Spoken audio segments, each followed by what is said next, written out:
ಹಾಲು ಉತ್ಪಾದಕರ ಮಹಿಳಾ ಸಹಕಾರ ಸಂಘದ ನೂತನ ಅಧ್ಯಕ್ಷೆಯಾಗಿ ಜೆಡಿಎಸ್ ಬೆಂಬಲಿತರಾದ ಶೋಭಾ ನಾಗೇಶ್, ಉಪಾಧ್ಯಕ್ಷೆಯಾಗಿ ಯಶೋಧ ಶಿವಪ್ಪನಾಯ್ಕ ಅವಿರೋಧ ಆಯ್ಕೆ.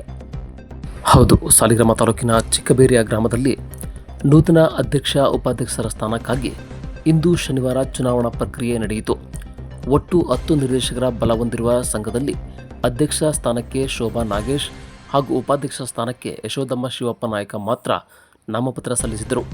ಬೇರ್ಯಾರೂ ನಾಮಪತ್ರ ಸಲ್ಲಿಸಿದ ಕಾರಣ ಅಧಿಕೃತವಾಗಿ ಅಧ್ಯಕ್ಷ ಸ್ಥಾನಕ್ಕೆ ಶೋಭಾ ನಾಗೇಶ್, ಉಪಾಧ್ಯಕ್ಷ ಸ್ಥಾನಕ್ಕೆ ಯಶೋಧಮ್ಮ ಶಿವಪ್ಪನಾಯ್ಕ ಅವರುಗಳನ್ನು ಅವಿರೋಧವಾಗಿ ಆಯ್ಕೆ ಮಾಡಲಾಗಿದೆ ಎಂದು ಚುನಾವಣಾ ಅಧಿಕಾರಿ, ಸಹಕಾರ ಅಭಿವೃದ್ಧಿ ಅಧಿಕಾರಿ ರವಿ ಎಸ್ ಅವರು ಘೋಷಣೆ ಮಾಡಿದರು.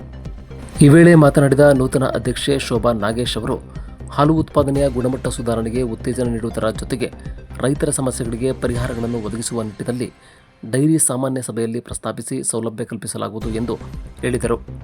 ನಿರ್ದೇಶಕರುಗಳಾದ ಸುಮಿತ್ರಾ ಪಟೇಲ್ ದೇವರಾಜ್, ಸರೋಜಮ್ಮ ರಾಜೇಗೌಡ, ಮಂಚಮ್ಮ ಶಂಕರನಾಯ್ಕ್, ಕೃಷ್ಣಮ್ಮ ರಮೇಶ್, ಶೋಭಾ ಸುರೇಶ್, ಸುಶೀಲಮ್ಮ ಚೆಲುವರಾಜು, ಲಕ್ಷ್ಮಮ್ಮ ರಾಮನಾಯ್ಕ, ಅಜ್ಮತ್ತುನ್ನಿಸಾ, ಕಾರ್ಯದರ್ಶಿ ಕೋಮಲಮ್ಮ, ಸಿಬ್ಬಂದಿ ಶಶಿಕಲಾ, ಗ್ರಾಮದ ಮುಖಂಡರುಗಳಾದ ಪಟೇಲ್ ದೇವರಾಜು, ರಾಮೇಗೌಡ, ಕೃಷ್ಣರಾಜೇಗೌಡ, ಚಿದಂಬರ ನಾಯ್ಕ್, ತಮ್ಮಯ್ಯ ನಾಯಕ, ಸಿಎಸ್ ಮಂಜುನಾಥ್, ಪೃಥ್ವಿರಾಜ್ ಕುಮಾರ್ ನಾಯ್ಕ್, ವಸಂತ್, ಚೆಲುವರಾಜ್, ಅಹಮದ್ ಶರೀಫ್, ಸೋಮಶೇಖರ್, ಮಂಜೇಗೌಡ, ಸತೀಶ್, ಬಟ್ಟಯ್ಯ, ನಿಯೋನಾಜ್, ಗುತ್ತಿಗೆದಾರ ಹರೀಶ್ ನಾಯ್ಕ್ ಸೇರಿದಂತೆ ಇನ್ನಿತರರು ಹಾಜರಿದ್ದರು. ಗ್ರಾಮಸ್ಥರಿಗೆಲ್ಲರಿಗೂ ಅಭಿನಂದನೆಗಳು, ಡೈರೆಕ್ಟ್ರಿಗಳೆಲ್ಲರಿಗೂ ಅಭಿನಂದನೆಗಳು. ಎಲ್ಲ ನ್ಯೂನ್ಯವಾಗಿ ನಾವು ಎಲ್ಲ ಡೈರಿ ಕಡೆಯಿಂದ ಎಲ್ಲರೂ ನಡೆಸ್ಕೊಂಡು ಹೋಗ್ತೀವಿ. ಎಲ್ಲ ಕೂಡ